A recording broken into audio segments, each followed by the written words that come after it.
ಹೇಳ್ಬೇಡಿ. ಒಂದು ಸರಿ ಏನಾಯ್ತಪ್ಪ ಅಂದರೆ, ಒಂದು ದೊಡ್ಡ ಊರು, ಅದರಲ್ಲಿ ಆ ಕನ್ನಡ ಮೀಡಿಯಂ ಸ್ಕೂಲ್ ಇತ್ತು, ಉರ್ದು ಮೀಡಿಯಂ ಸ್ಕೂಲ್ ಇತ್ತು. ಬರ್ತಾ ಬರ್ತಾ ಕನ್ನಡ ಮೀಡಿಯಂ ಸ್ಕೂಲ್ ಸ್ಟ್ರೆಂತ್ ಕಡಿಮೆ ಆಯ್ತು ಮಕ್ಕಳದ್ದು.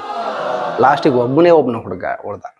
ಆ ಟೀಚರ್ ಇನ್ನೂ ಸ್ವಲ್ಪ ಐಡಿಯಾ ಮಾಡಿ ಆ ಟೀಸಿನ್ನು ಉರ್ದು ಸ್ಕೂಲಿಗೆ ಕೊಟ್ಟು ಸ್ಕೂಲ್ ಕ್ಲೋಸ್ ಮಾಡಿದ್ರು. ಮಾಸ್ಟರ್ ಏನೋ ಒಳ್ಳೆ ಜಾಗಕ್ಕೆ ಹೋದ್ರು. ಆದರೆ ಆ ಸ್ಟೂಡೆಂಟ್ ಕತೆ ಏನು, ಕನ್ನಡ ಸ್ಟೂಡೆಂಟು ಉರ್ದು ಸ್ಕೂಲಿಗೆ ಸೇರಿಸಿದ್ರೆ ಅವ್ನ ಫ್ಯೂಚರ್ ಬಗ್ಗೆ ನೋ ಬಡಿ ವರಿಡ್.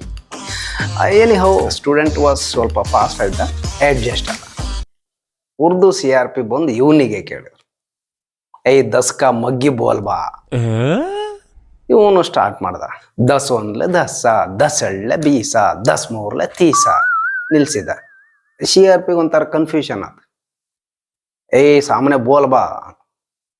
10 ನಾಲ್ಕಲೆ 40, 10 ಐದ್ಲೆ 50, 10 ಆರ್ಲೆ 60, 10 ಏಳ್ಲೆ 70, 10 ಎಂಟ್ಲೆ 80, 10 ಒಂಬತ್ಲೆ 90, 10 10ಲೆ 100. CRPಗೆ ಒಂದು ಕಡೆ ನಗು ಬರ್ತೈತಿ, ಇನ್ನೊಂದು ಕಡೆಗೆ ರೈಟ್ ಅವ್ರ ರಾಂಗ್ ಅಂತ ಹೇಳಕ್ ತಲೆ ಕೆಟ್ಟವ್ರು. ಆಮೇಲೆ ಬೇರೆ ಉರ್ದು ಹುಡುಗಕ್ಕೆ ಪೂಚಿದ್ರು. ಅವನು ಬೋಲ ಇವನು ಕನ್ನಡ ಮೀಡಿಯಮಿಂದ ಆಯಾ ಹೈ, ಉರ್ದು ಮೀಡಿಯಮೇ ಒದ್ದಾಡ್ತಾ ಹೈ.